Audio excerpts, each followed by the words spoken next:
नौकरी छोड़ दी, घर का रहने वाला है। मैं चाहता हूँ कि तुम मेरे लिए काम करो। 24 घंटे मेरे सर पर सवार रहता है, आप प्राइम कंसर्न है, मैं इसलिए पर भी आ जाता है। Go to hell। सोच है उसकी जवार पर भरोसा करते हैं। शायद खुद से ज्यादा। ज़वार अब पूरी तरह समझ चुका है कि फ़ारिस पर होने वाले तमाम हमले इत्तेफाक नहीं बल्कि एक मुनज़्ज़म साजिश है। वो खामोशी से आराम है कि कड़ियाँ जुड़ना शुरू कर देता है और अपने पुराने पुलिस तजर्बे की मदद से एक सबूत इकट्ठा करने लगता है। दूसरी तरफ आफ्ताब को एहसास हो जाता है कि ज़वार इसके बहुत करीब पहुँच चुका है, इसलिए वो इस बार पहले से भी ज़्यादा ख़तरनाक मनसूबा बनाता है। फ़ारिस अब भी ज़वार की सख्त रवैये और खामोश तबीयत को समझ नहीं पाती, मगर जब वो देखती है कि ज़वार अपनी जान खतरे में डालकर हर बार इसे बचाता है तो इसके दिल में पहली बार ज़वार के लिए एहतराम पैदा होने लगता है। वो ये सोचने पर मजबूर हो जाती है कि आखिर एक अजनबी शख्स इसके खातिर अपनी जान क्यों दाव पर लगा देता है।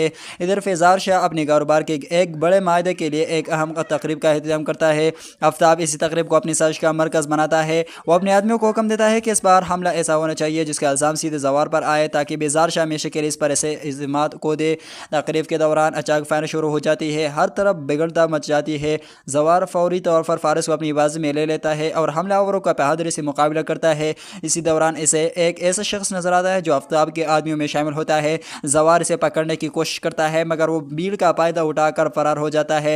हमले के बाद फारिस पहली बार ज़वार का शुक्रिया अदा करती है, अगरचे उसकी ज़ुबान पर गरूर अब भी बाकी होता है, लेकिन इसके दिल में ज़वार के लिए जज्बात बदलना शुरू हो चुके होते हैं। दूसरी तरफ आफ्ताब गुस्से से आग बगोला हो जाता है, क्योंकि उसका एक और मनसूबा नाकाम हो चुका होता है। इसके आखिरी मंजर में ज़वार को एक खुफिया फाइल मिलती है जिसमें चंद तस्वीर और दस्तावेज़ात मौजूद होती है। वो जैसे ही उन्हें देखता है इसके चेहरे का रंग बदल जाता है, क्योंकि उन्हें सबूत में साफ ज़ाहिर होता है कि फ़ारिस पर होने वाले तमाम हमलों के पीछे आफ्ताब का हाथ है। मगर इस लम्हे ज़वार के पीछे एक साया नमूदार होता है और इसके सर पर ज़ोरदार वार किया जाता है। फाइल ज़मीन पर गिर जाती है, ज़वार बेहोश हो जाता है और हमलावर वो तमाम सबूत उठाकर फरार हो जाता है। क़िस्स ख़त्म, मगर असर के अब शुरू होगा। तो नाज़रीन, अगर आपको वीडियो अच्छी लगी हो तो वीडियो को लाइक, चैनल को सब्सक्राइब कर